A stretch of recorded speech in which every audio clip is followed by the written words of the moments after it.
শোনো শোনো সবে শোনো দিয়া মনো, ধরণীতে বড় দাতা হলেন কৃপণ। আহা বেশ বেশ বেশ, আহা বেশ বেশ বেশ।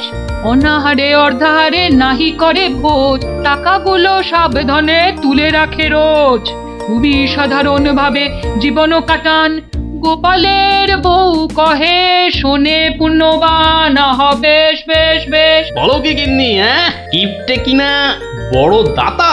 তা নয় তো কি, শাস্ত্রেই তো লেখা আছে। রাখো তো তোমার শাস্ত্র।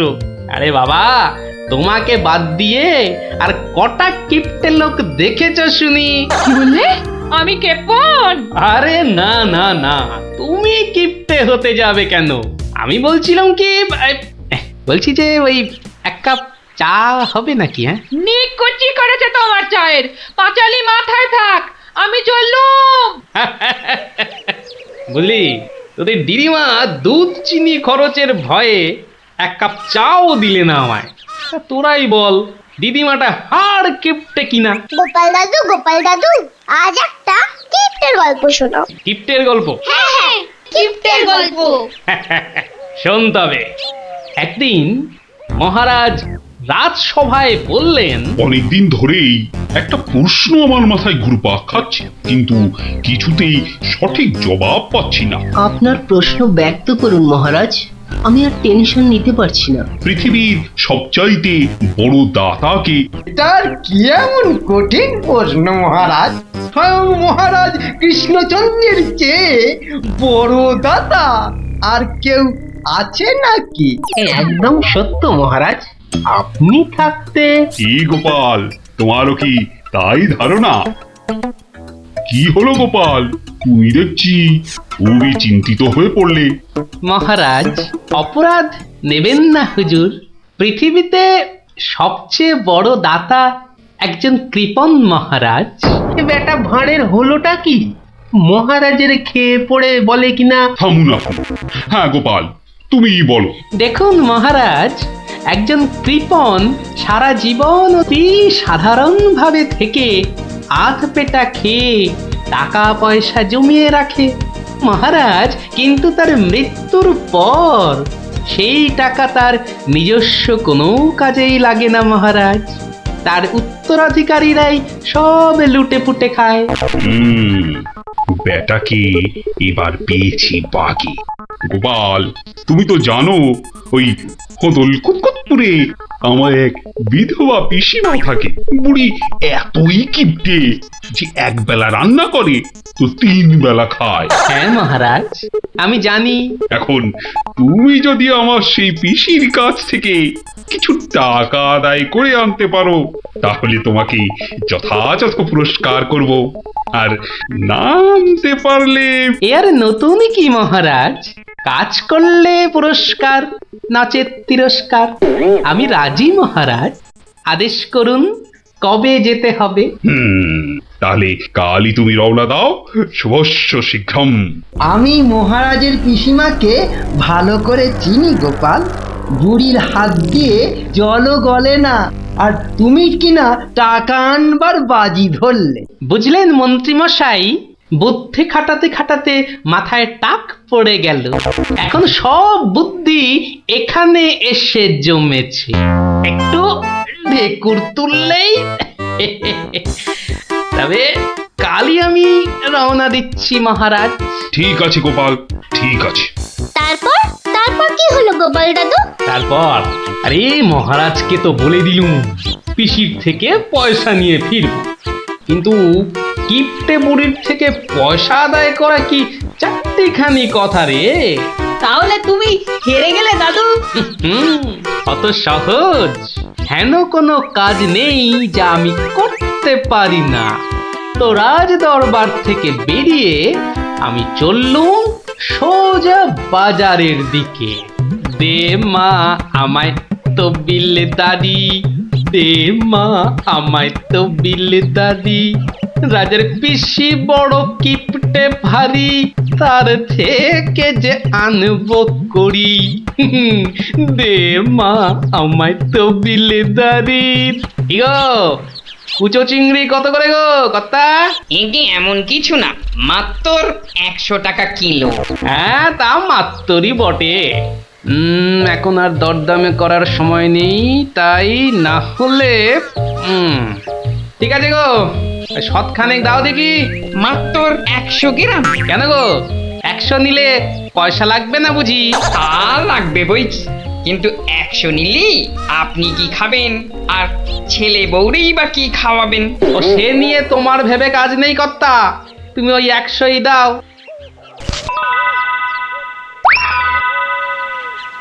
গিনি, ও গিনি, এই চিংড়িগুলো মুচমুচে করে ভেজে দাও তো দেখি গিন্নি।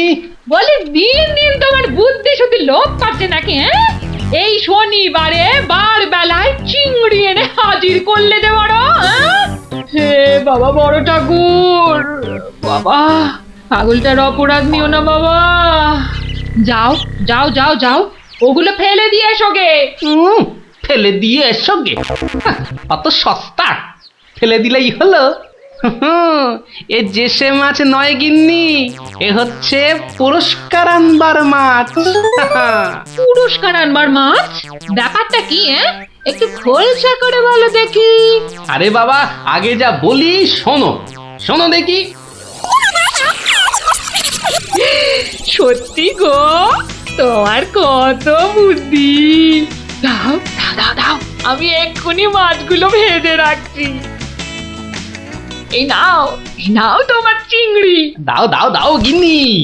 আরে অনেকটা পথ যেতে হবে গো, হোদল কুতকুত কি এখানে? তবে আমি চলি গিন্নি। চলি বলতে নেই, বলো আসি, পয়সা নিয়ে আসি। ঠিক আছে ঠিক আছে, আমি আসি। কেমন? দুর্গা দুর্গা দুর্গা দুর্গা, জয় মা।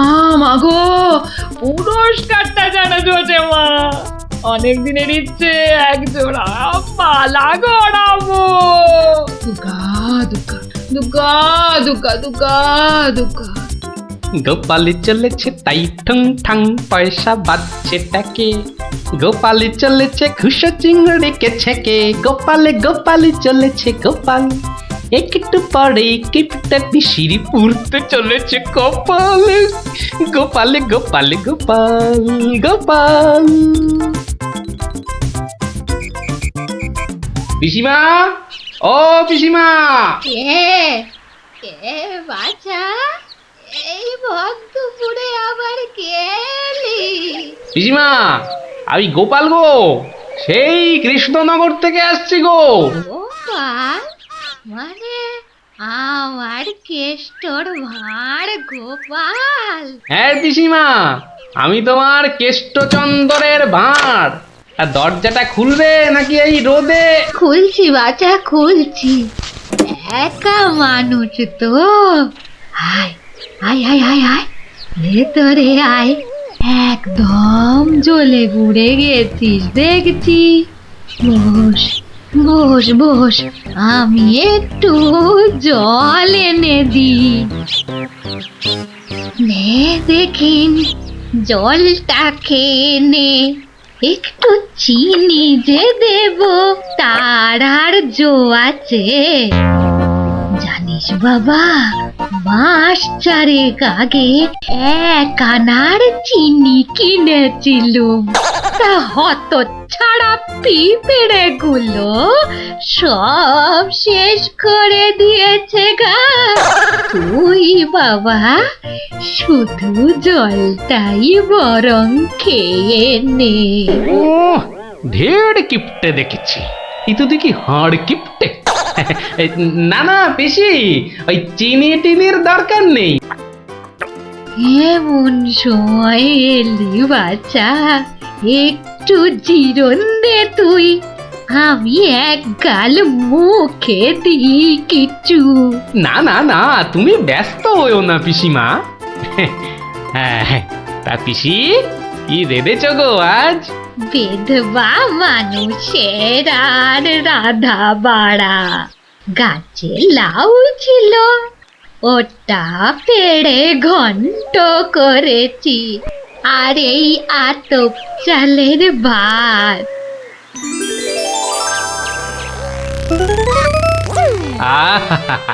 লাউ ঘন্ট, কতদিন যে খাইনি পিসি, আমার তারে খানিক রেখো কিন্তু। এত দূর এলাম, তোমার পাতের একটু পেশাব না নিয়ে যাই কি করে বলো তো? আচ্ছা আচ্ছা, আমি নয় খাবার শেষে পাতে খানিকটা রেখে দেব খন, তুই খেয়ে নিস। খানিক বেশি করেই রেখো পিসিমা, অনেকটা হাঁটতে হাঁটতে এসেছি তো, ও খিদেটাও চাগার দিয়ে উঠেছে বুঝলে। হ্যাঁ, লোকের রান্না বেশি কোথায় পাবো শুনি? তা আমি একটু কম খেয়ে না হয় তোর জন্য রেখে দেব। হতভাগাটা আসার আর সময় পেল না, ঠিক খাওয়ার সময় এসে হাজির। নে গোপাল, আমার হয়ে গেছে, তুই খেতে বস, আমি হাতটা ধুয়ে আসি, কেমন? এক আনার চিনি 4 মাস, এবার বুড়ি দেখো, আজ তোমার আমি কিপটেমি বার করে ছাড়ব। কই রে গোপাল, বসেছি? নে নে নে, আগে খেয়ে নে, পরে তোদের সব গল্প শুনবো। তা রান্না বান্না কেমন হয়েছে রে গোপাল? অতি উত্তম। সত্যি বলতে কি পিসিমা, এই কতদিন যে লাউ চিংড়ি খাইনি, কি বলবো তোমায়। আরেকটু হবে নাকি পিসিমা? কি বললি? লাউ চিংড়ি? তোরে কি মাথা খারাপ হয়ে গেল নাকি রে গোপাল? আমি বেদবা মানুষ, চিংড়ি মাছ আমায় খেতে আছে যে রাঁধবো? বললেই হলো পিসিমা, তুমি না রাঁধলে থালায় এলো কি করে শুনি? এই দেখো। কিন্তু আমি তো কই কই কই কই দেখি। হরি হরি হরি হরি হরি হরি। তুমি নিজেই তো দেখলে পিসিমা, সত্যি কথা বলতে কি, ওই বিধবা হলেও একাদিন খেতে দোষ নেই পিসিমা। তাছাড়া এই কথা ওই তুমি আর আমি শুধু জানলাম পিসিমা।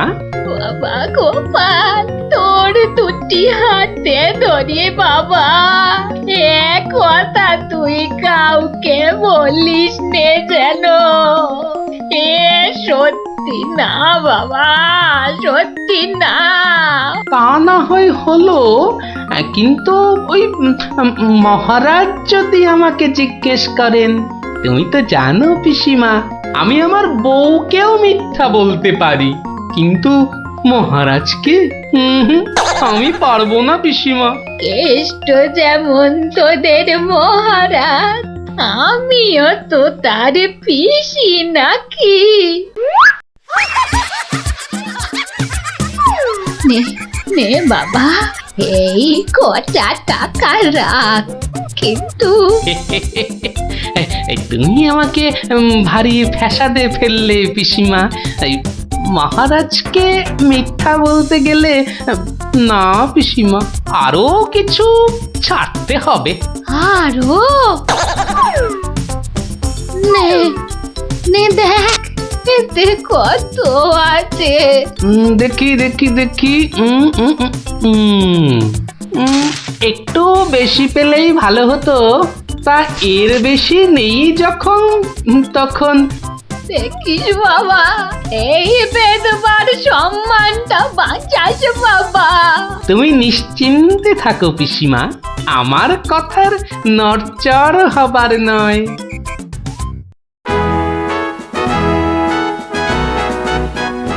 এসো এসো গোপাল, এসো। কিন্তু তোমার মুখটা ওরকম বিষণ্ণ দেখাচ্ছে কেন? নিঘাত পিসিমার কাছে জব্দ হয়ে এসেছো। সে আর বলতে, আমি গোপালের মুখ দেখেই ধরেছি ব্যাটা আজ একেবারে লেজে গোবরে হয়ে গেছে। মন্ত্রী মশাই একদম ঠিক ধরেছেন। আরে বাবা, রাজামশাইয়ের পিসিমার থেকে টাকা আদায় করা কি চারটিখানি কথা? কি হলো গোপাল, তবে কি তুমি সত্যি সত্যি টাকা আদায় করতে পারোনি? মহারাজ, পেরেছি মহারাজ, পেরেছি। এই নিন। তাহলে তোমাকেও তো চিন্তাগ্রস্ত লাগছে কেন? আপনি যদি অভয় দেন তো বলি। না না, তুমি তুমি নির্ভয় বলো গোপাল, নির্ভয় বলো। অভয় যখন পেয়েছি, বলছি তবে শুনুন মহারাজ।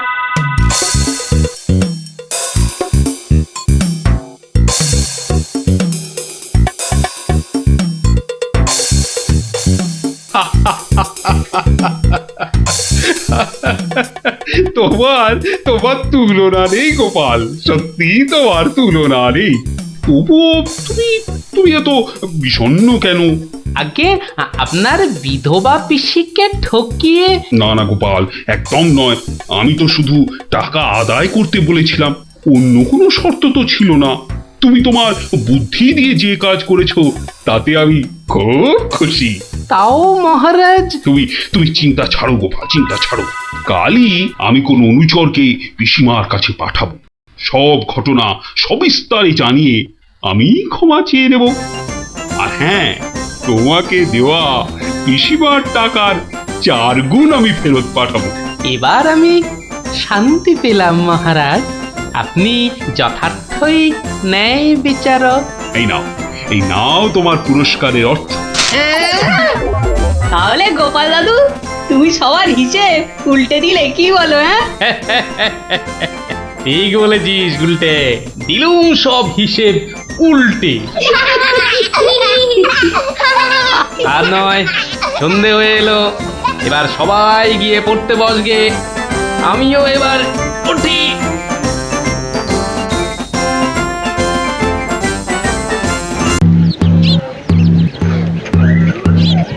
শোনো শোনো শোনো, নবদ্বীপের বুড়ো বুড়ি ছোঁড়াছুড়ি ভালো করে শোনো। মহারাজ কৃষ্ণচন্দ্র আদেশ করেছেন, গায়ে গঞ্জে কারোর অসুখ বিসুখ করলে সঙ্গে সঙ্গে ওনার তৈরি চিকিৎসালয় নিয়ে যেতে হবে। দেরি করলে বিপদ হবে। ও ঘচক মশাই, আমরা সব পাড়ায় পাড়ায় পা খেয়ে বেড়াই, আমরাই তো সবাইকে বলবো। শোনো শোনো শোনো, নবদ্বীপের বুড়ো বুড়ি ছোঁড়াছুড়ি ভালো করে শোনো। সত্যি ভাই, আমাদের মহারাজের সব দিকে নজর। কত বড় রাজা, তবু একেবারে মাটির মানুষ। সত্যি পুটি, কত বড় রাজা কিন্তু কাউকে ভয় দেখায় না। শুনলাম নদিয়ার রেঁদাচোর ধরা পড়ার পর থেকে ওকে খালি কাতুকুতু দেওয়া হয়েছিল। লোকটা হাসতে হাসতে দম বন্ধ হওয়ার জো। আর আমাদের নেড়িমুদিকে ওজন কম দেওয়ার জন্য কি শাস্তি দিল ভাবো? কি শাস্তি গো চিমটি? 57টা বড় বড় বাতাসা খাওয়ালো। নো জল, নট কিচ্ছু। এসব তো আমাদের রাজা মশাইকেই মানায়। আসলে এসব গোপাল দাদুর বুদ্ধি। ঠিক বলেছিস। তা সে কি রে, সকাল বেলায় সবাই একেবারে বাড়িতে হাজির। হ্যাঁ, কি ব্যাপার ন্যাপলা? গোপাল দাদু, আজ সকালেই রাজামশাইয়ের ঢেড়াদার ঢেড়া পিটিয়েছে। কারোর অসুখ করলে সময় নষ্ট না করে চিকিৎসালয় নিয়ে যেতে হবে। এই জন্য সপ্তদ্বীপে অত বাচ্চা কদিনে মরে গেল। কি দুঃখ! ওই ঢেড়া দেবার বুদ্ধি তার মাথায় এলো গোপাল দাদু? নিশ্চয়ই তোমার। না রে বাপু না, আমি হলাম গিয়ে গোপাল ভাঁ। এ বুদ্ধি আমার আসে নাকি বল? তাহলে রাজামশাইয়ের বুদ্ধি? রাজা মশাইয়েরও না। তাহলে কার বুদ্ধি? এই হলো আমাদের রাজবৈদ্য মহাশয়ের, বুঝলি? কত বড় কবিরাজ তিনি, তার চিকিৎসার গুণে মৃত্যুও হেরে যায়। ভাগ্যিস ওর মতো লোককে ঠিক মতো রাজবৈদ্য নির্বাচন করা হয়েছিল। লেভেলের লোক তো আর কম আসেনি। কি করে নির্বাচন করা হলো গোপাল দাদু? সে এক ব্যাপার বুঝলি। মস্ত ব্যাপার, শুনি নাকি? শুরু করো গোপাল দাদু। শোন তাহলে। সে বছর খুব গরম পড়েছিল, প্রাণ একেবারে হাইড হাই যাকে বলে। ঘরে ঘরে অসুখ। এই সময়ে রাজামশাইয়ের চিকিৎসালয়ের যে বড় কবিরাজ, তিনি চলে গেলেন কাশীতে। যা বাবা, সে তো মহা বিপদের কথা, ভাববার কথা। সে আর বলতে। সবচেয়ে ভাবনা হলো রাজামশাইয়ের। প্রজাদের শরীরের কথা ভেবে ভেবে রাজামশাইয়ের ঘুম নেই একেবারে। রাজসভায় পাইচারি করে বেড়াচ্ছেন, সভা পণ্ড।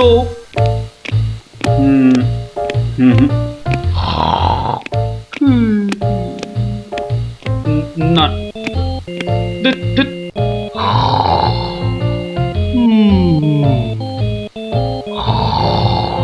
গোপাল!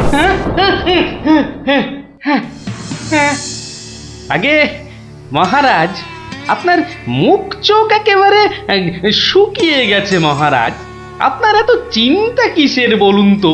হ্যাঁ, ওই সূর্যকে মেঘে ঢাকলে যেমন সব কিছু অন্ধকার, তেমনি আজ আমাদেরও সেই অবস্থা মহারাজ। তুমি তো ভারী পচা খেদা ভাঁড় হে গোপাল। রাজবৈদ্য কাশি গেছে, দেখেছ কি চিকিৎসার হাল? ভেবে ভেবে কেষ্টচন্দ্র জেগে সারা রাত, অসুখেতে লোকে কাত, চিকিৎসার একই অধঃপাত। দেখো কাণ্ড, এই কথা! তুমি কি এই কথা বলছো গোপাল? অসুখ নামে কুমির এসেছে রাজ্যে, কেটে লম্বা খাল। আরে আপনি থামুন দেখি রাজকবি। দিন রাত্রি তো তেল দিচ্ছেন রাজামশাইকে। কিন্তু বিপদ তো এসে হাজির গোপাল। কবিরাজ পাওয়া শক্ত হবে না গোপাল, কিন্তু উপযুক্ত রাজবৈদ্য নির্বাচন করব কিভাবে? তার হাতেই তো সব ভার দিতে হবে। সে তো কম কথা নয়। সত্যি কি যে হবে! রাজবৈদ্য নেই ভাবলেই পেটটা কেমন গুড়গুড় করছে মহারাজ। বড় ভয়ঙ্কর ব্যাপার। কি করে ঠিক ঠিক রাজবৈদ্য নির্বাচন করব সেই চিন্তাই এখন করছি। রাজামশাই যদি অভয় দেন, তাহলে সবচেয়ে গুণী রাজবৈদ্যকে আমি নির্বাচন করে দেব। তুমি ভাঁড় করবে রাজবৈদ্য নির্বাচন? রাজপণ্ডিত শুনুন শুনুন, কি বলে গোপাল শুনুন। কিম অদ্ভুতং! বামুন হয়ে চাঁদ ধরতে চায়। বামুনং চন্দ্রং ধরিষ্যতি। অদ্ভুতং অদ্ভুতং। কালে কালে কতই হবে, পিঠে পুলির ল্যাজ বেরোবে, বেড়ালের সিংহ যাবে, সিংহ মশাই ঘাস যে খাবে। শুনুন মহারাজ, শুনুন শুনুন, যদি আমি ঠিক ঠিক রাজবৈদ্য বেছে দিতে না পারি, তাহলে আমার এক গালে চুন আর এক গালে কালি মাখিয়ে উল্টো গাধায় চড়িয়ে কৃষ্ণনগরে ঘোরাবেন, ঠিক আছে? বেশ বেশ, গোপালের কথায় আমরা রাজি। বলো গোপাল, এবার কি করতে হবে? মহারাজ, ওই মন্ত্রী মশাইকে বলুন দেয়ালে দেয়ালে আপনার ঘোষণা সেঁটে দিতে। আগামী মঙ্গলবার, মানে 7 দিন পরে আপনি এ রাজ্যে বৈদ্যদের ডাকুন। আমি ঠিক লোক বেছে দেব মহারাজ। বেশ, আগামী মঙ্গলবার 7 দিন পর। মন্ত্রী মহারাজ, করো ঘোষণা, রাজবৈদ্য চাই। যে আজ্ঞে রাজামশাই। তারপর কি হলো গোপাল দাদু? হ্যাঁ, কি হলো? হ্যাঁ, কি আবার হবে? নবদ্বীপ জুড়ে দেয়ালে দেয়ালে সাঁটা হলো রাজবৈদ্য চাই। পরের মঙ্গলবার হই হই কাণ্ড, সবাই চায় রাজবৈদ্য হতে। ময়রা নাপিত নারকোল পাড়িয়ে তারাও সব ছুটলো রাজবৈদ্য হতে। একেবারে 3000 বৈদ্য, বুঝলি? 3000! মহারাজ কৃষ্ণচন্দ্র তো গুণী মানুষ, তিনি 3000 জনের থেকে 3 জনকে বেছে দিলেন। ওদের মধ্যে থেকে বেছে দিতে হবে রাজবৈদ্যকে। 3000 বৈদ্য এসেছিলেন, বেশিরভাগই রদ্দি। অথচ বলছে আমরা সব বদ্যি। আরে চুপ করো না বাপু, রাজামশাইকে বলতে দাও না ভায়া। আমি 3000-এর মধ্যে 3 জনকে বেঁচেছি। এইবার তোমাকে আসল বাছা বাঁচতে হবে, আর ঠিক মতো না হলে এই গালে মাখিবে চুন, ওই গালে কালি, গাধায় চড়িয়া ভাঁড় খাবে গালা গালি। আমি তৈরি আছি কবি মশাই। আপনি কাকে কাকে বেছেছেন মহারাজ? মন্ত্রী মশাই, ডাকুন ওদের, এটা আপনার কর্ম। প্রথম বৈদ্য এসেছেন সেই সুদূর কিষ্কিন্ধা থেকে, নাম শ্রী শ্রীল আয়ু আচার্য দন্তলাবণ্য মহার্ণব। কোথায় কোথায়? আসুন আসুন মহার্ণব মশাই, এগিয়ে আসুন এগিয়ে আসুন।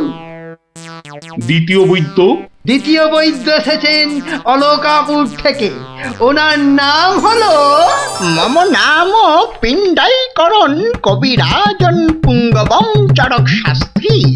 দেখো কাণ্ড, এত বড় বড় নাম মনে রাখা ভয়ানক শক্ত বুদ্ধি মশাই। আমি ওনাকে বলবো আচার্য মশাই, আর আপনাকে বলবো শাস্ত্রী মশাই। মন্ত্রী মশাই, এবার তৃতীয় কবিরাজকে ডাকুন। তৃতীয় কবিরাজের নামটা বড় ছোট, শাস্ত্রী নয়, আচার্য নয়, নবদ্বীপের লোক, খুব বয়স হয়েছে। ওর নাম হলো, আমাকে লোকে বলে বুড়ো কবিরাজ। কি কি রোগের চিকিৎসা করেছেন একবার বলে দিন। বলতে গেলে আমি কোনো রোগেরই চিকিৎসা করি না, একদম আকার। অথচ আমায় যদি বলতে বলেন, এক নিঃশ্বাসে ৭৩,০০০ রোগ বলে যাব। হ্যাঁ, ওলাউটো, পেঁজরা, খোস, কাশি, সর্দি গর্মি, তরকা, কম্প, ঝম্প, শ্বেত সার, কত হলো?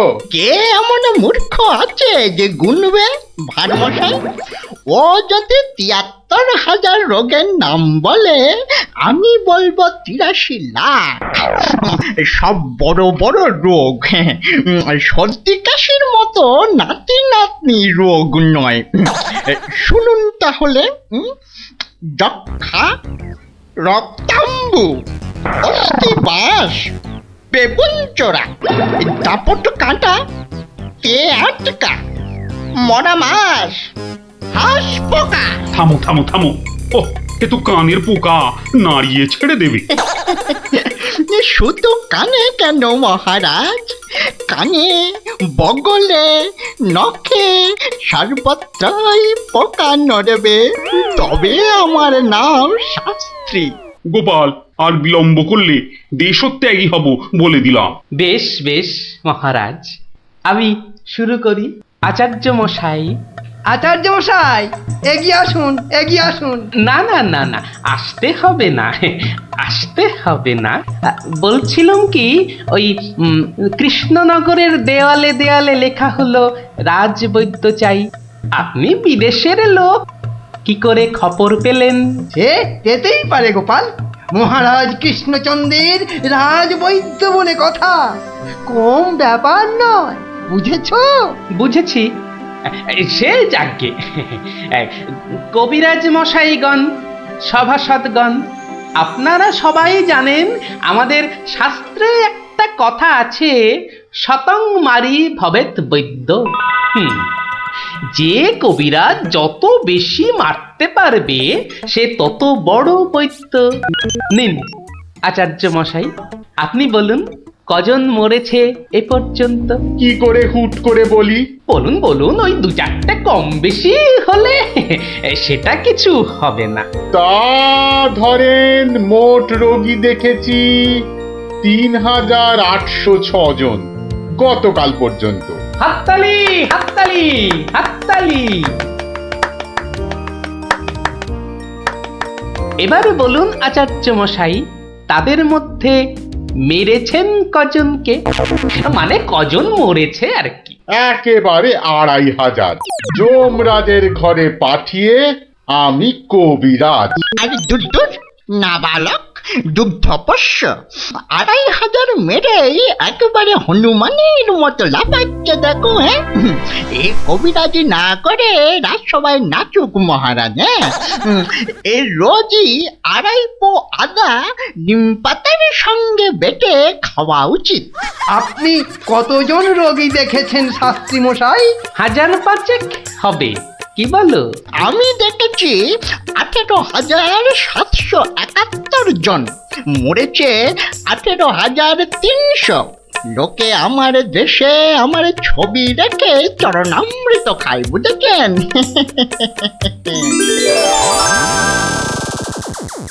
বুঝলেন তো? একবার দুজন সৈনিক দৌড়াতে দৌড়াতে এসে থামলো, খবর এনেছে ওরা। তা আমি শক্তি বাড়াবার জন্য একটু শরবত দিলাম। ওরা খেলো? খেলো, ফুলে গেল, পটাং করে ফেটে মরে গেল।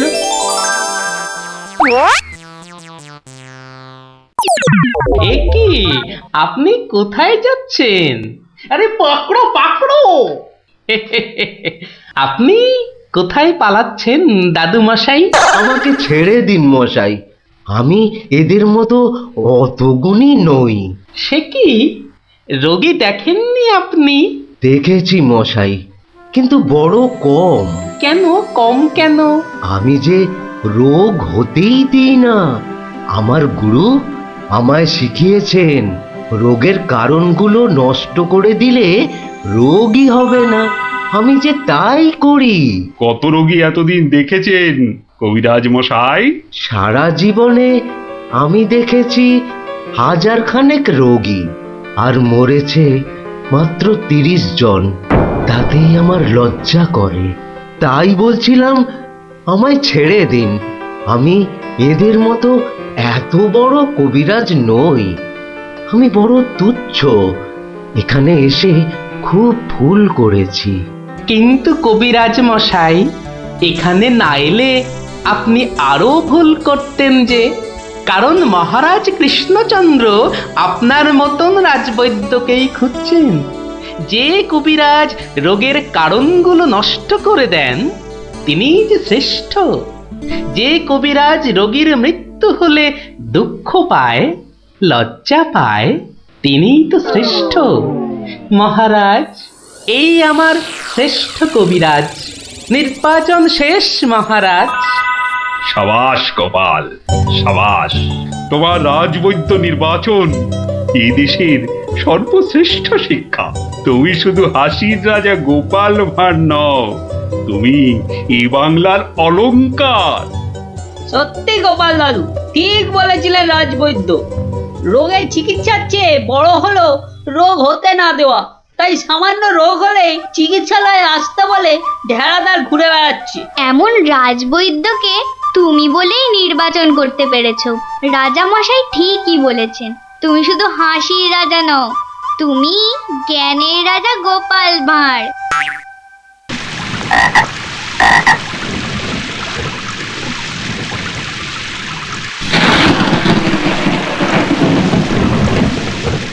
মহামন্ত্রী, আমার ঠিক বোধগম্য হয় না, বিদ্যুৎ ঝলকানির পরই কেন বজ্রপাত হয়? আপনি জানেন কিছু? আগে এটাই প্রাকৃতিক নিয়ম মহারাজ। কিন্তু প্রকৃতি সকলের জন্য তো একই নিয়ম করেছে, তাই না?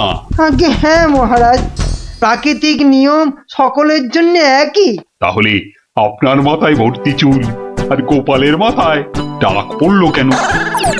আগে আগে মহারাজ। থাক থাক, বেশি মাথা চলকাবেন না, না হলে আপনারও গোপালের মতো দশা হয়ে যাবে। আচ্ছা গোপাল, তোমার কি জানা আছে এই প্রশ্নের উত্তর? জানি মহারাজ। তবে তুমিই বলো, বজ্রপাতের আগে বিদ্যুৎ ঝলকায় কেন? আসলে মহারাজ, বজ্রপাত করবার আগে ভগবান টর্চ জেলে দেখে নেন ঠিক কোথায় ওটা ফেলতে হবে।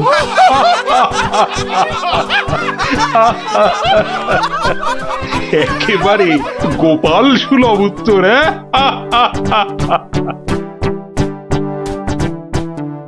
বৃষ্টি বন্ধ হলো দেখছি। আবার বৃষ্টি আরম্ভ হওয়ার আগেই আপনারা বরং বাড়ি ফিরে যান। সবার কাজ এখানেই আজ আমি শেষ করছি।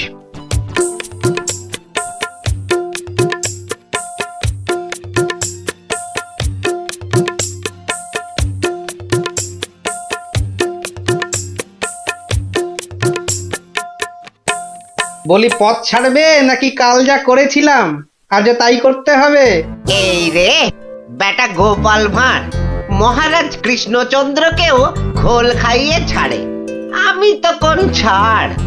কাল নিশ্চয়ই কাউকে জলে ঠেলে ফেলে দিয়ে রাস্তাটা পেরিয়েছিল। না বাবা, দরকার নেই।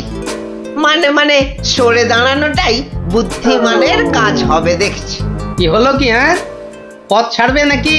না না না গোপাল ভাইয়া, আমি নেমে দাঁড়াচ্ছি, তুমি যাও। তা গোপাল ভাইয়া, কাল তুমি কি করেছিলে শুনি? আজ তুমি যেটা করলে সেটাই আগে। হ্যাঁ,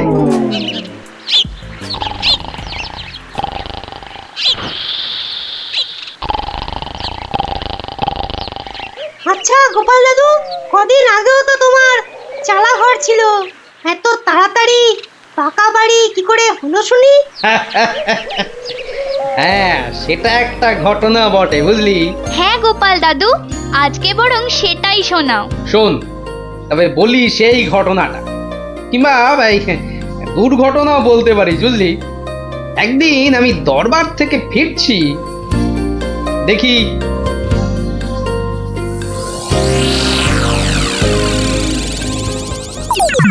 উফ, সবাই দেখছি দালান কোঠা বানিয়ে ফেললো, আর আমার কি না সেই চালাঘর। কিছু একটা করতে হবে, আমিও পাকা বাড়ি হাঁকাবো। কিন্তু কিন্তু পাকা বাড়ি যে করব, কত টাকা কোথায়, কে দেবে টাকা? দেখি একটু চিন্তা ভাবনা করে দেখি।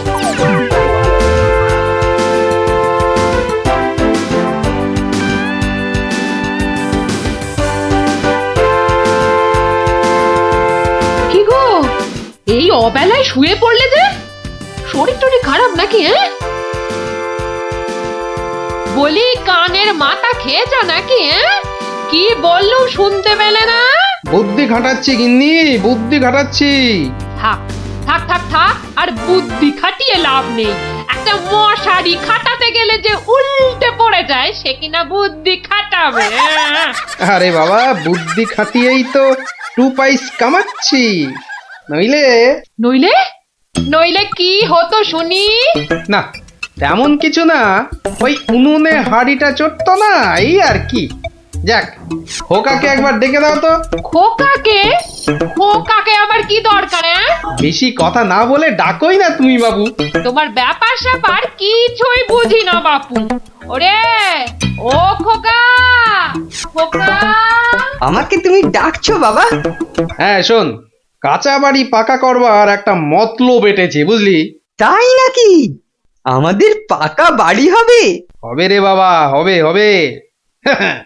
শোন, কাল তুই শুধু মহারাজকে গিয়ে বলবি,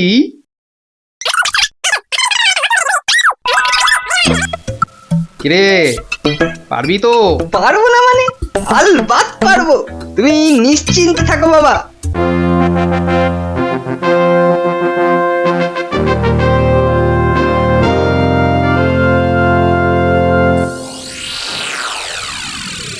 কি ব্যাপার মন্ত্রীমশাই, গোপালের পাত্তা নেই কেন? গোপাল তো কখনো দেরি করে না মহারাজ, কিন্তু আজ কি ব্যাপার খোকা, কাঁদছ কেন? কি হয়েছে? কে তুমি? মহারাজ, আমি গোপাল ভাইয়ের ছেলে। গোপালের ছেলে? কি ব্যাপার, তোমার বাবাও আজ তো অনুপস্থিত দেখছি। কি হয়েছে গোপালের? আগে মহারাজ, আমার বাবার কৃষ্ণ প্রাপ্তি হয়েছে। কৃষ্ণ প্রাপ্তি মানে তো মারা গেছে? সে কি, গতকালই তো। মহারাজ, আমাদের সকলেরই এখন গোপালের বাড়ি যাওয়া উচিত। না না, এই শোকের মধ্যে আমরা গেলে গোপালের স্ত্রী আরো ভেঙে পড়বে। দুঃখ একটু কমলে বরং। তাহলে এখন আমাদের কি করা উচিত মহারাজ? এখন গোপালের ক্রিয়াকর্মের জন্য 1000-5 টাকা ওর ছেলেকেই দিয়ে দিন। যথা আজ্ঞা মহারাজ, আমি খাজাঞ্চি বাবুর থেকে টাকাটা এক্ষুনি এনে দিচ্ছি। বুড়িও টাকা নিয়ে গেল। হ্যাঁ, চিন্তা করো না খোকা, এখন যৎকিঞ্চিত দিচ্ছি, শ্রাদ্ধের সময় আরো 1000 বিশেক দেব, কেমন? মহারাজ,